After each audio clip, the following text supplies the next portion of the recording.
அஸ்ஸலாமு அலைக்கும். Welcome to my channel.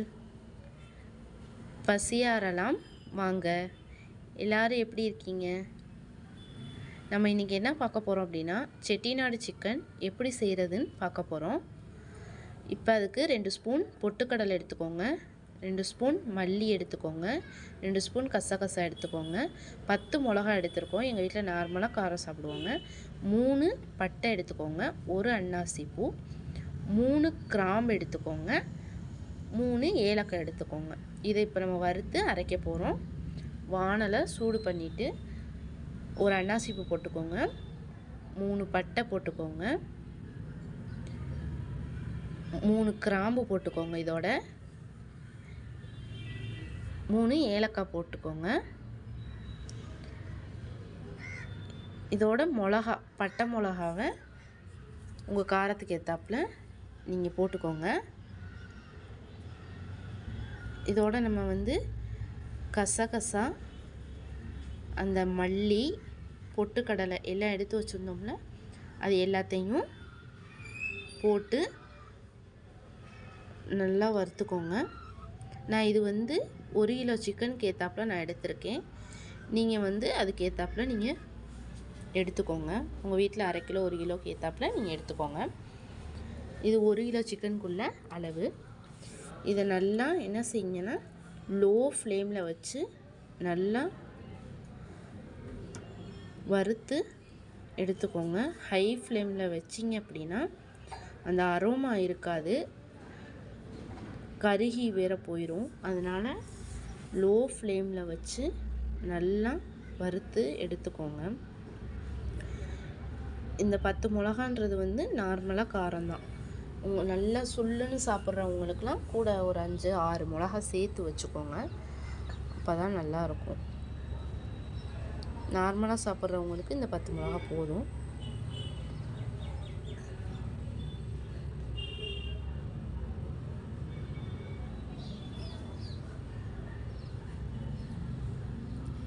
இது நல்லா வறுத்து இதை நல்லா பொடி செய்கிறதுல தான் அந்த சிக்கனுடைய டேஸ்ட் இருக்குது. தயவுசெய்து வேகமாக வச்சு வறுத்துறாதீங்க, அதனுடைய டேஸ்ட்டே மாறி போயிடும்.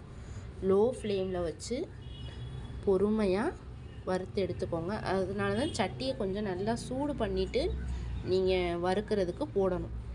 அப்போ தான் கரெக்டாக வறுக்க, லோ ஃப்ளேமில் வச்சு வறுக்கிறதுக்கு கரெக்டாக இருக்கும். நானே பாருங்கள் எவ்வளோ நேரம் உங்களுக்காக வறுத்து காமிக்கிறேன்னு. அதனால தான் சொல்கிறேன், லோ ஃப்ளேமில் வச்சு நல்லா வறுத்துக்கோங்க. போதும், இதை அரைச்சிக்குவோம் நம்ம. இப்போ நம்ம என்ன செய்ய போகிறோன்னா, ஒரு கிலோ சிக்கன் எடுத்திருக்கேன்.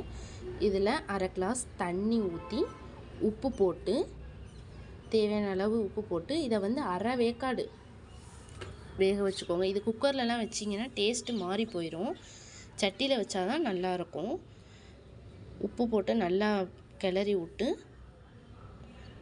ஒரு அரை வேக்காடு நல்லா வேக வச்சா போதும். நம்ம அப்புறம் அந்த மசாலா போட்டு நம்ம வேக வைக்கணும். அரை வேக்காடு நம்ம வேக வச்சுக்குவோம். இப்போ அதை தாளிக்கிறதுக்கு பார்ப்போம். ஒரு சட்டியில் எண்ணெய் ஊற்றிக்கோங்க. பொடிசாக நறுக்குன 4 வெங்காயம், 4 தக்காளி, கொத்தமல்லி எடுத்துக்கோங்க.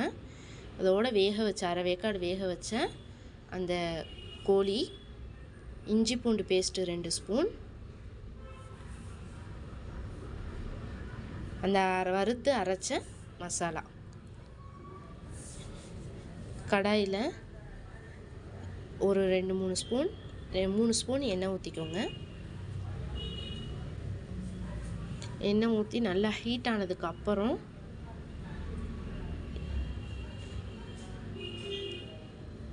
இதில் வெங்காயம் போடுங்க. நல்லா ஹீட் ஆகட்டும். ஹீட் ஆனதுக்கப்புறம் வெங்காயம் போடுங்க. வெங்காயம் சும்மா 2 வதக்குங்க. நம்ம வெங்காயத்தையும் தக்காளியும் ஒன்றா தான் நம்ம வேக வைக்க போகிறோம். அதனால் சும்மா போட்டு நீங்கள் 2 வதக்கிட்டு ஒரு 2 செகண்ட் வைங்க. அப்புறம்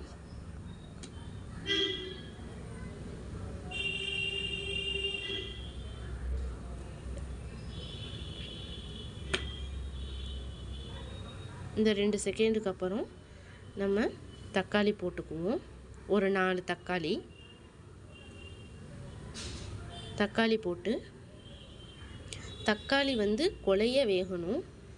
நல்லா வேகணும் அப்படின்னா நம்ம கொஞ்சம் உப்பு போட்டு வேக வச்சோம் அப்படின்னா நல்லா தக்காளியும் குழஞ்சிரும், வெங்காயமும் நல்லா வெந்துடும். நல்லா கிளறி விட்டுட்டு மூடி வைங்க. அதே மாதிரி திறந்து இருந்துச்சுன்னா வேக லேட்டாகும், நல்லா குழையாது தக்காளி. அதனால் நல்லா மூடி வச்சு ஒரு 2 நிமிஷம் நல்லா வேக விடுங்க.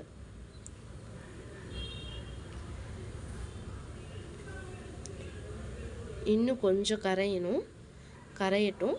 நம்ம அதுக்கப்புறம் மற்றது போடுவோம்.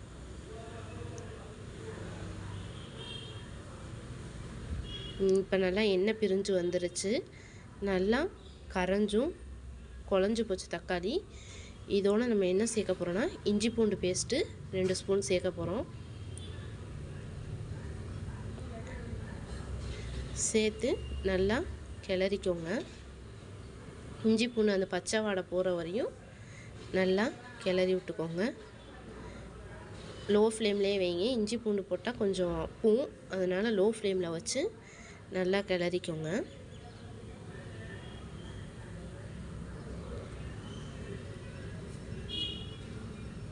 இதுக்கப்புறம் நல்லா பச்சை வாடை போயிடும்.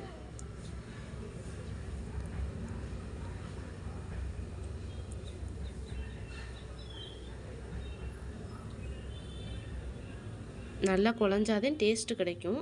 இதோட நம்ம அந்த அரை வேக்காடு வேக வச்ச சிக்கனை நம்ம இதில் சேர்த்துக்குவோம். பொறுமையாக போடுங்க. இது போடும்போது லோ ஃப்ளேமில் வைங்க, ஹை ஃப்ளேமில் வச்சிடாதீங்க, அப்பிரும். லோ ஃப்ளேமில் வச்சு இதில் உள்ள தண்ணியையும் ஊற்றிடுங்க. இந்த தண்ணி வத்துற வரையும் நம்ம வந்து அந்த வெங்காயம் தக்காளியை மிக்ஸ் பண்ணி நம்ம வேக வைக்க போகிறோம். நல்லா மிக்ஸ் பண்ணி விடுங்க.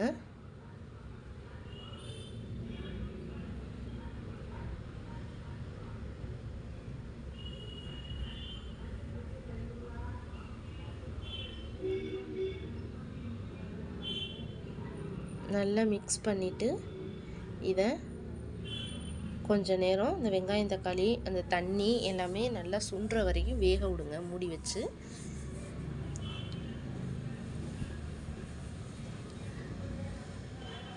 இப்போ நல்லா அது சுண்டி வந்துடுச்சு, உங்களுக்கு பார்க்கும் போதே அது தெரியும்.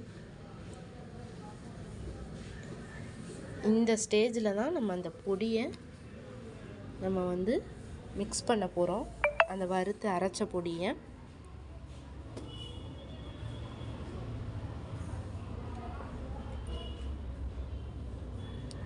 இந்த ஸ்டேஜில் நீங்கள் வந்து கறி வெந்துருச்சான்னு நல்லா பார்த்துக்கோங்க. உப்பு அந்த இதெல்லாம் கரெக்டாக இருக்கா அப்படின்றதையும் நீங்கள் பார்த்துக்கோங்க. அதுக்கப்புறம் நீங்கள் வந்து வேக வச்சிங்கன்னா சரி வராது. இதுலேயே நீங்கள் வந்து உப்பு எல்லாமே சரியாக இருக்கான்னு பார்த்துக்கோங்க. இப்போ நம்ம அந்த வறுத்த அரைச்ச பொடியை நம்ம வந்து இதில் சேர்க்க போகிறோம். சேர்த்து பொறுமையாக கிளறுங்க, ஏன்னா கோழிக்கறி உடஞ்சிரும். பொறுமையாக நல்லா கிளறி விடுங்க. எல்லா கறியோடையும் நல்லா மிக்ஸ் ஆகணும். இதோட கொத்தமல்லி தூவிக்கோங்க. பொடியாக நறுக்குன கொத்தமல்லி தூவி இதையும் 2 கிளறி பொறுமையாக கிளறுங்க, வேகமாக கிளறிடாதீங்க, கறி உடஞ்சிரும். இது அப்படியே கொஞ்ச நேரம் மூடி வச்சுருங்க.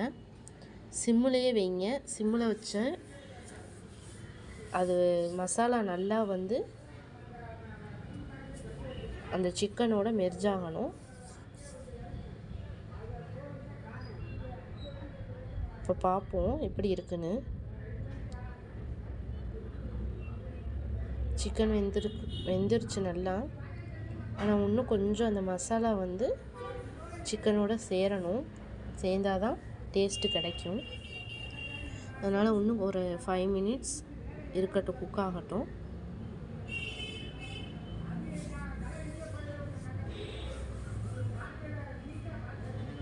நம்ம இப்போ பார்ப்போம் எப்படி வெந்துருச்சா எல்லாம் கரெக்டாக இருக்கான்னு. எல்லாமே கரெக்டாக நல்லா குக் ஆயிருச்சு. நல்லா சிக்கனோட நல்லா இதாகிருச்சு. இதுதான் கரெக்டான இது. இதுக்கு மேலே வச்சிங்கன்னா மசாலாலாம் அப்பிரும். இதுதான் கரெக்டாக இருக்கும்.